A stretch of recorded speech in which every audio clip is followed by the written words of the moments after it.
আমরা ক্ষমতার মালিক আল্লাহকে বিশ্বাস করি। ভারত যদি লড়াই করতে চায় প্রস্তুত আছে ইনশাআল্লাহ। আপনি দেখেছেন বিজেপির এক মুত খাওয়া গরুর মুতখুর একটা পান্ডা আছে ভারতের। সে কি বলেছে জানেন? সে বলেছে বাংলাদেশকে গাধা বানাবে আর তারা নাকি হবে। আমরা বলি শুনেন, বাংলাদেশকে গাধা বানাতে যারা আসবেন একজনও যাইতে পারবেন না ইনশাআল্লাহ। বলেন যতজন ঢুকবেন সবাই গাছের সাথে ঝুলাবো ইনশাআল্লাহ। যুবকরা রেডি আছো তো ইনশাআল্লাহ? রেডি আছেন সবাই ইনশাআল্লাহ? মনে করেছিলেন দেশ আপনার আর আপনার বাপের আর আমরা সব ভাড়াটিয়া।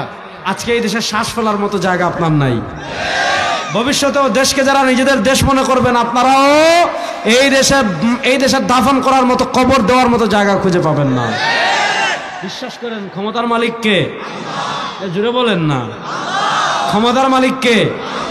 এই মুসলমান ক্ষমতার মালিক আল্লাহ বিশ্বাস করে বলেই আপনি দেখেন 313 জন 1000-এর বিরুদ্ধে বদরের যুদ্ধে দাঁড়িয়ে গিয়েছিল।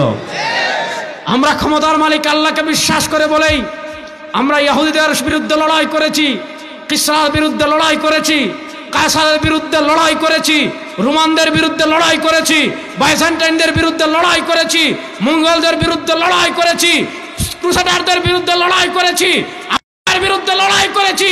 আমরা ক্ষমতার মালিক আল্লাহকে বিশ্বাস করি। ভারত যদি লড়াই করতে চায় প্রস্তুত আছে ইনশাআল্লাহ।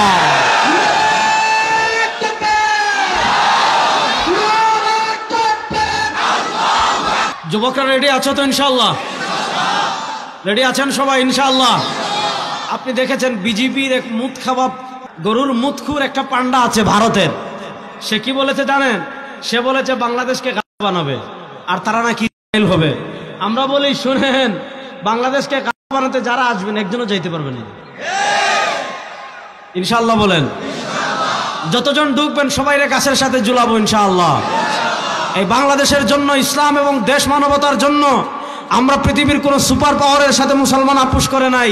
আরে আফগানিস্তানের যদি আমেরিকার সাথে খেলতে পারে, আফগানিস্তানের মুসলমান যদি আমেরিকার সাথে খেলতে পারে, বাংলাদেশের মুসলমান ভারতের সাথে খেলার জন্য প্রস্তুত আছে না ইনশাআল্লাহ?